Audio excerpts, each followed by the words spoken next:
Все равно у каждого периода жизни есть свои приоритеты, есть свои привязанности. Davasız odamı orzum ve karangi ile yapmışım.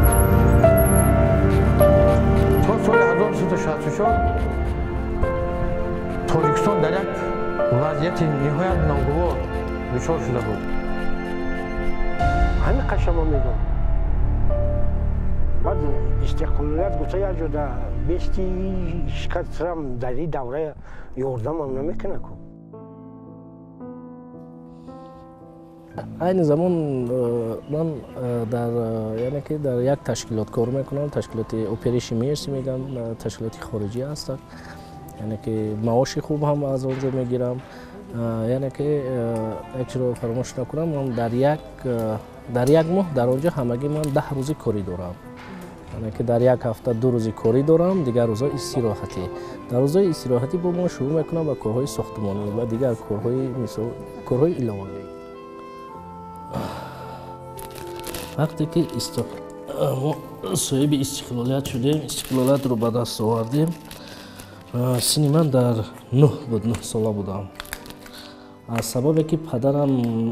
آدمی ثروتمند بود من پسر یگانه‌اش که بودم من حتی مکتب خواندگی نبودم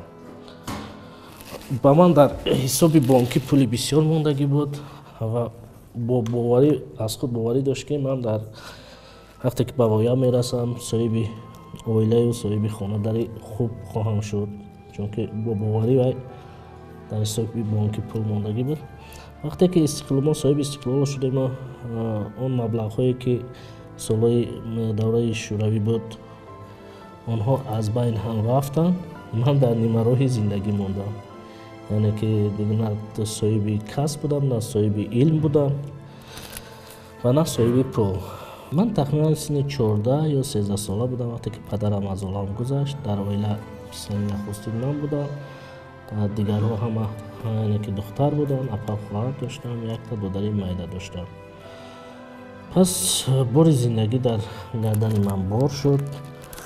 من با خود یعنی که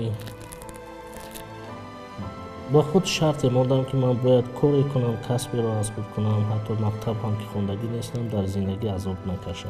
یعنی که راه زندگی خود را پیدا کنم بریده نان خود را پس شروع کردم از تعمیر پایافزال در آن دوره پایافزال نبود در بازار و مغازه ها پس من شروع کردم به تعمیر پایافزال و ساختن هر خیل گونه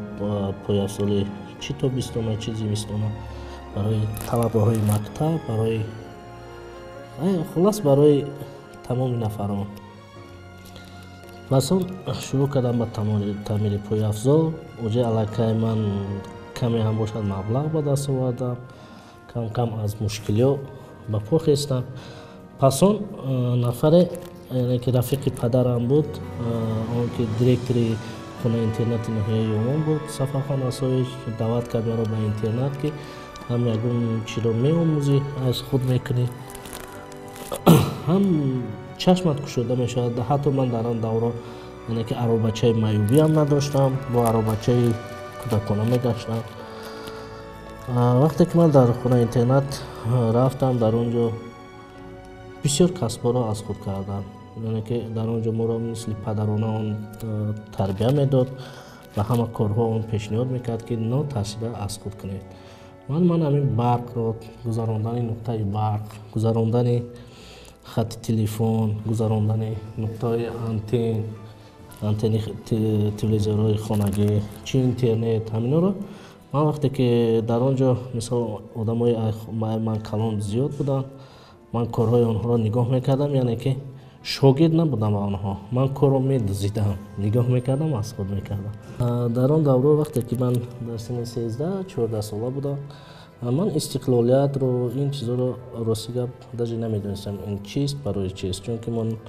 در زندگی که راه گم زده بودم فقط راه زندگی را از خود می‌جستم یعنی که میخواستم هنر رو پیدا کنم هنر آموزم وقتی که من اوجه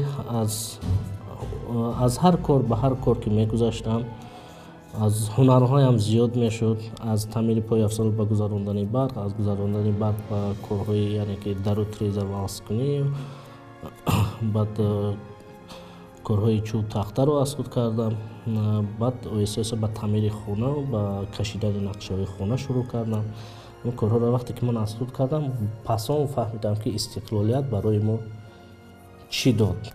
Агар давлати шӯравӣ барҳам намехӯрду, мо соҳиби истиқлолият намешудем. ҳамон маблағе ки падарам дар ман гузошта буд, ман онро истифода мебурдам дар зиндагӣ. ман ҳозир соҳиби ин ҳунар, соҳиби ин касб, соҳиби ин чизо набудам. яъне ки ман шукрона мекунам ки ин касбу ин ҳунарро дар худ омӯхтам.